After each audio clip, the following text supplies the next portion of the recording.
Shabbat Shalom family. Welcome to Hebrew Readers Church. I'm your brother Zachwa, and this is your brother Kasafo. We thank you and we greet you all. If this is your first time visiting us, we thank you. We praise the Most High that He led you unto us here this day so that you can get this great word and edification. And we thank Ahayah for all things, even allowing us to teach this day. Everybody who's part of our family and those that are returning back to us, we welcome you wholeheartedly. You know, we love you all. And we have a great lesson for everyone today. What are lawful garments? We're finishing out the men's series. I think we have one more lesson for the men's series, and then we're going to be transitioning onto the women's series. So if everybody just stay with us and stay getting the edification, stay growing and in the faith and in the law and in the fruits of the Spirit, Ahayah be praised. Brother Kasafo, got any news for us today? This lesson is news for us today. Great revelations by our highest grace. We thank you all for your support, definitely, and your prayers. And as you all know, we've been working, going back through all the material on the website and then in the videos and correcting everything and revising everything to make sure everything is correct and accurate according to sound doctrine. And as we go into this lesson today, we definitely want to apologize for some of the information that was on the website that was not accurate pertaining to garments. And here today, we're going to discuss these things to make sure we're all on one accord. So, and we know, if brothers, from the lesson on shamefaced man, we're not ashamed to confess our faults before the congregation. So we ask you all forgiveness and ask for you to continue praying for us that get all this stuff together so we can be all on the same page in truth. Amen. And Yache prosper. Also, email list. If you guys will, if you like, please send us your emails so we can create an email list to be able to reach out to everyone with new information or new news easier and quicker, getting online every time. All right. Definitely. So, lawful garments. Garments or apparel contrary to the law, unlawful. So women's garments are unlawful for men to wear. Also, Unlawful apparel includes clothing made of wool and linen together. and garments that pertain to the opposite gender are not lawful, as Deuteronomy chapter 22, verse 5 states. All right. Now, pertaining to clean garments. Clean garments are identified according to the law. In Scripture, garments include headdress, whether wraps or caps, hats, shirts, coats, undergarments, belts, underwear, dresses, skirts, robes, and pants. Garments do not include socks, gloves, and shoes, so they may be interwoven of any clean material. So when we say clean material, that's referring to material that is not unclean. Like we cannot wear socks or gloves or shoes made of pigskin, for example, All right. because we're not supposed to touch their carcass. Yet we can wear socks, gloves, shoes made of cow skin, cowhide, which is usually most leather is made out of cowhide. So we can wear those things with no problem. Hopefully that helps understand. Our garments must not be made of wool and linen mixed together, but they can be made of any other clean material. Right? Can you read Deuteronomy chapter 22, verse 11, please? Thou shalt not wear a garment of diverse sorts, as a woolen and linen together.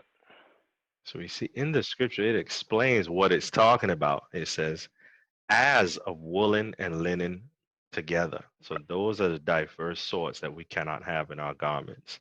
Now, if I have a shirt that's, say, 90% cotton, 8% polyester, and 2% spandex, I hope that's good math. That is not good enough.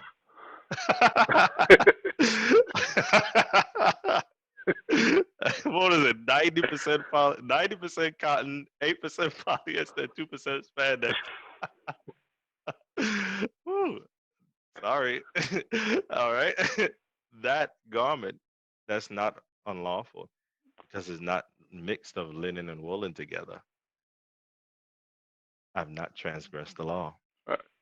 Can you also read Leviticus 19 and 19, please? Ye shall keep my statutes.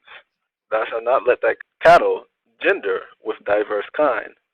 Thou shalt not sow thy field with mingled seed.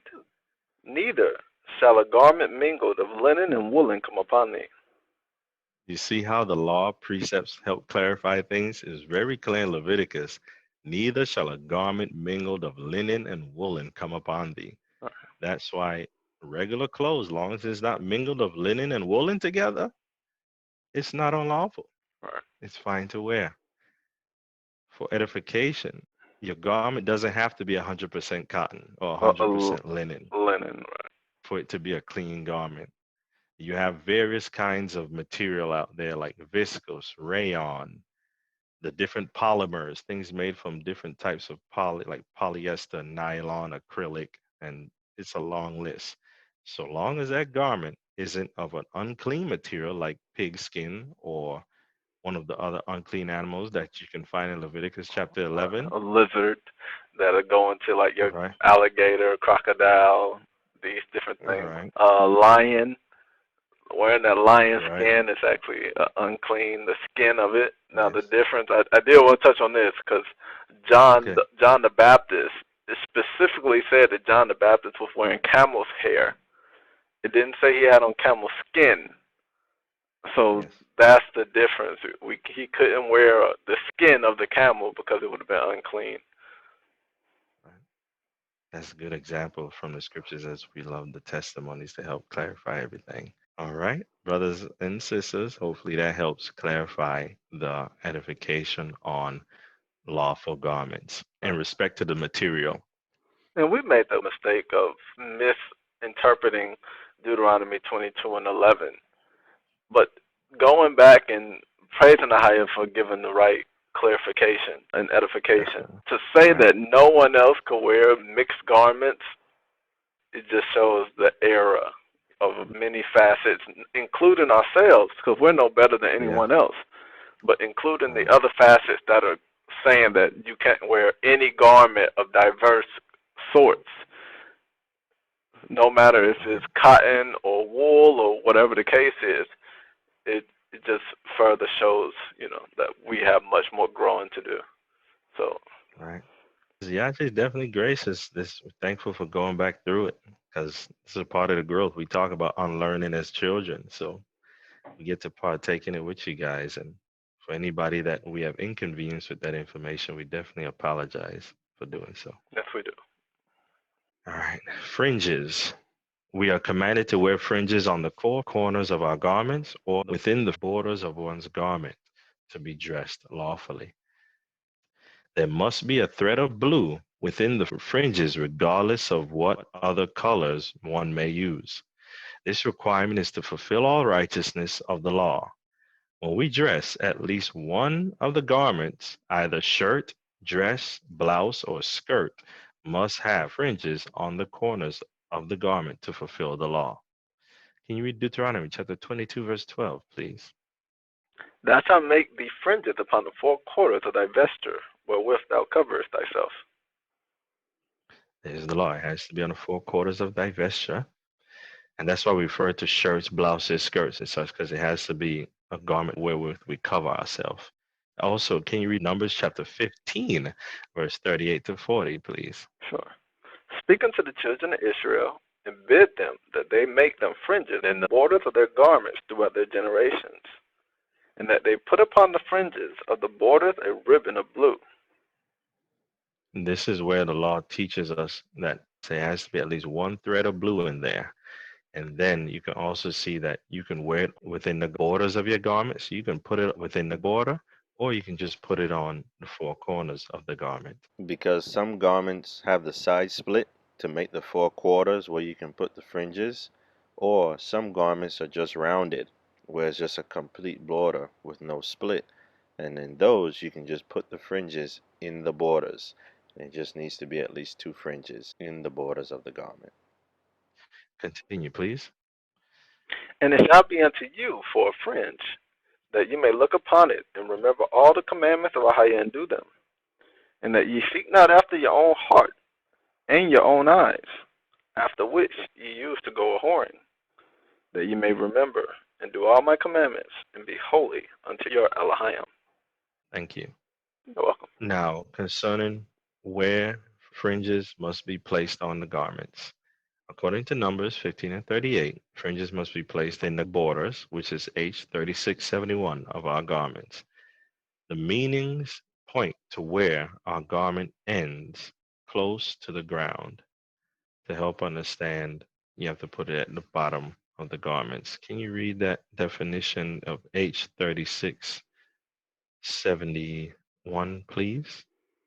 An edge or extremity, specifically of a garment or bed clothing, a flap of the earth, a quarter, bird border, corner, end, quarter, skirt, uttermost part, wing. All right, we took some of the definitions that got to the point and referred to the clothing to help. Now, it said extremity. The word extremity means the farthest or outermost point or section. That helps put it very clearly for us. And the uttermost part means the most remote or the outermost or the furthest out. That's why we put our fringes at the ends, in the bottom of our shirts or the ends of our dresses or our skirts and so on and so forth.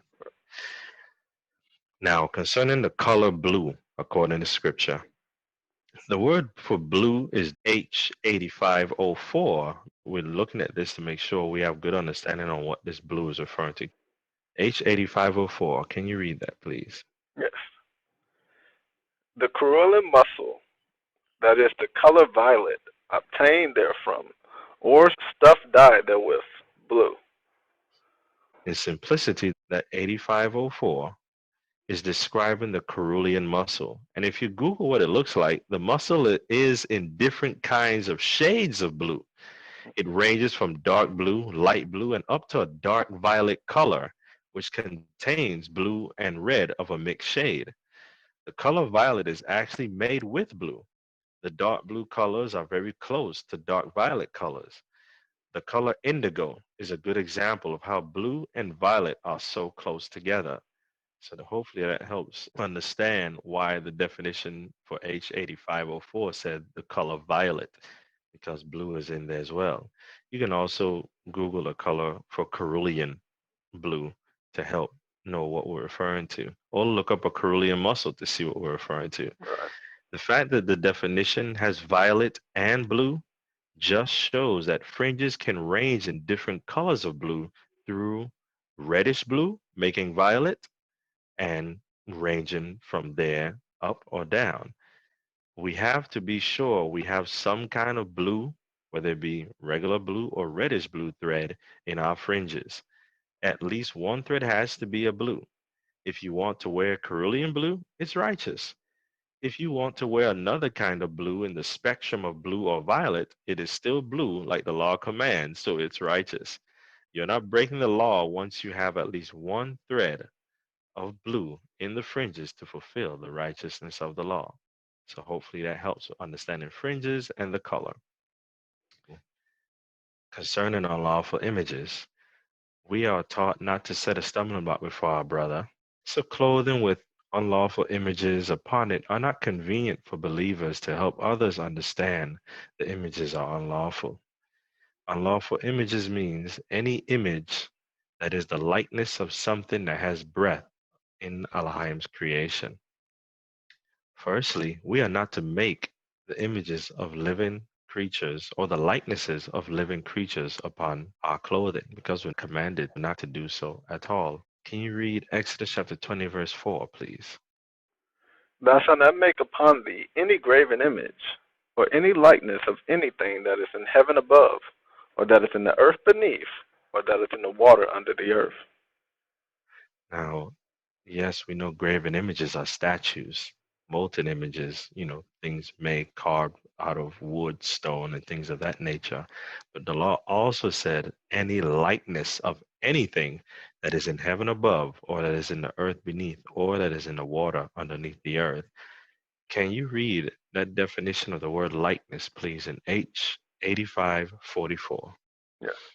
Something portioned, that is fashioned or fashioned out, as a shape that is indefinitely phantom or specifically embodiment or figuratively manifestation or manifestation of favor, image, likeness, or similitude. The definition lets us know we cannot make the similitudes of living creatures.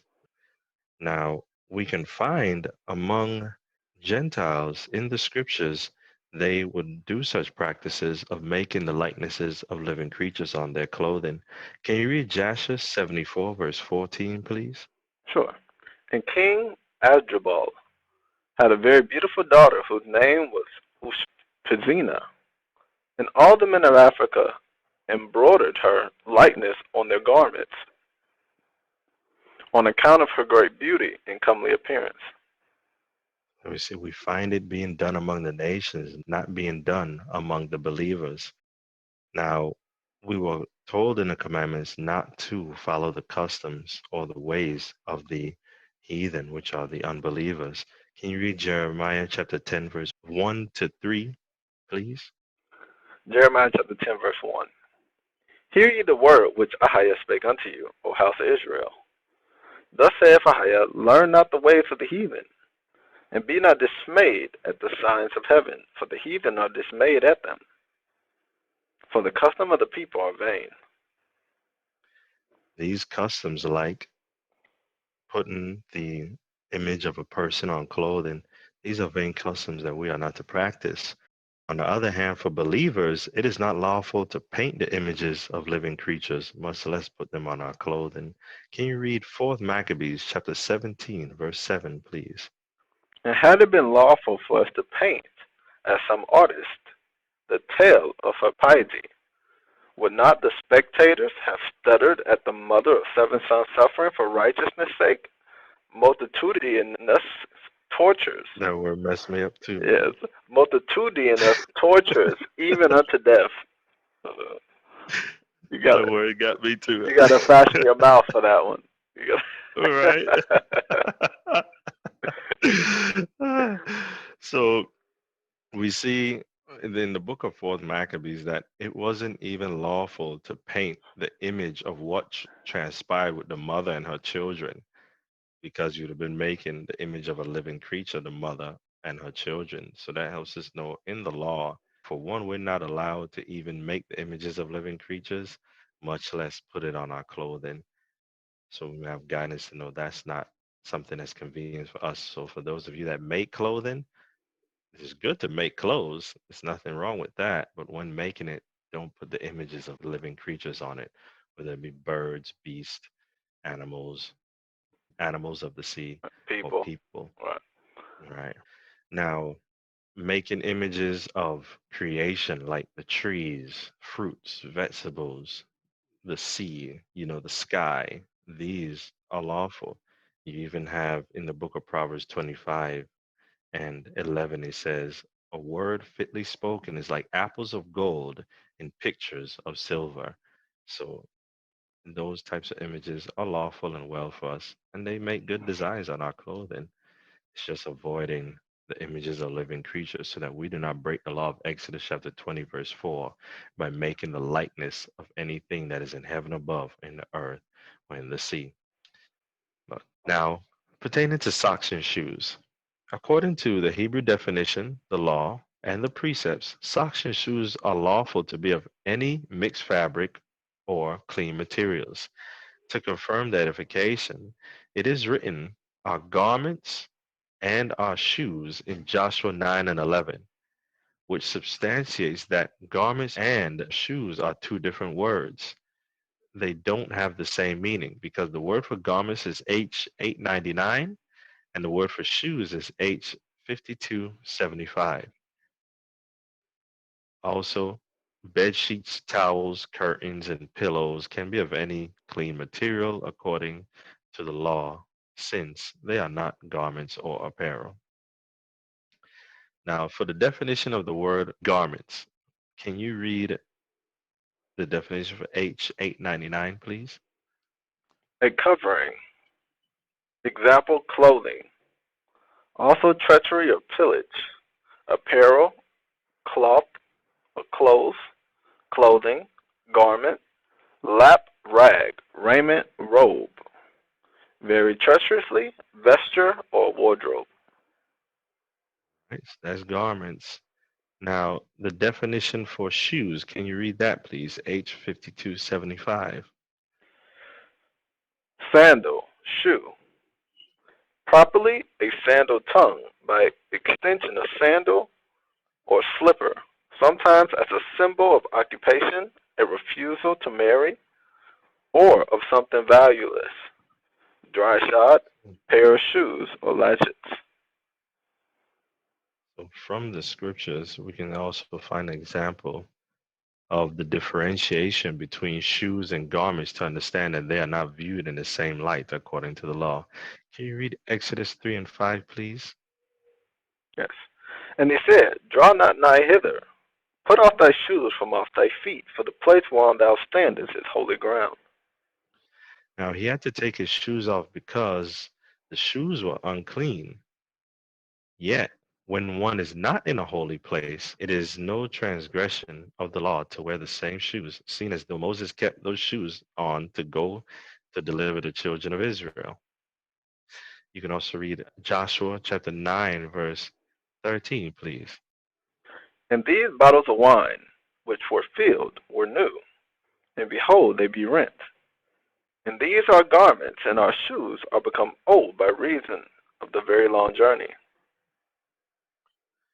Notice they mention their garments and shoes because shoes and garments are not one and the same. This example confirms that garments, according to the law, do not include footwear. All right, so hopefully that helps understand that to know that your shoes, your socks, they can be of any clean material or any fabric, mixed fabric of any sort. Even if your socks are mingled of woolen and linen, that doesn't matter because socks are not garments. There's no transgression of the law. All right. We don't know why one would have socks mingled of woolen and linen, Right. but just making sure we know. All right. This is the simplicity of understanding what are lawful garments. May Ahayah be magnified for this revelation and understanding in his law. And we hope this edification is helpful for you all. And that's the simplicity of this. And Lord willing, next opportunity, we'll move on to discussing men's appearance before we transition to the sisters. All right. All right. Well, we hope it was edifying for everybody. Again, we do apologize for the misinformation, and we're glad Ahayah brought it onto us so that we could reveal it to you guys and so that everybody could be on the same page and on the right path. Again, we apologize for any inconvenience. This may have cost anyone, including ourselves. So, Yes. Yes. may Ahayah be gracious unto us all and keep us all. We hope everybody enjoyed the lesson and hope everybody has a wonderful Sabbath day. Got anything else, Brother Cosafo? And again, definitely send us an email to HebrewReaders@gmail.com so that we can put everybody on the news list so we can keep everybody updated with everything that's going on with the church. We're in the process of making everything more interactive, and we're also working on a new website, which should be getting underway very, very soon. So, Ahayah willing, all that just starts getting the ball rolling and everything just comes together. Of course it will if Ahayah put his hand upon it. So with all that, we thank you. And thank you for your support. Thank you for the support of everybody that's been with us and been with us on this journey, trying to build the church. Unto Yache, may Ahayah be gracious, and we just thank you all. Thank you for your support.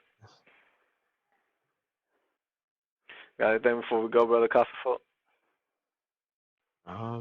You said it, brother. All right, everybody. Shabbat Shalom. Shalom.